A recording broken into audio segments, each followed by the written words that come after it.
முடிஞ்சு போச்சு.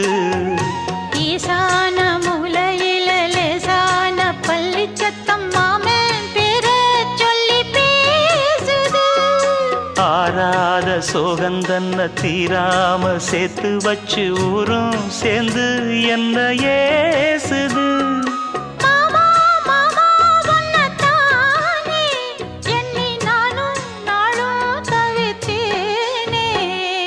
கூண்டுக்குள்ள என்ன வச்சு கூடி நின்ன ஊரை விட்டு கூண்டுக்குள்ள போனதென்ன கோலக்கிளியே.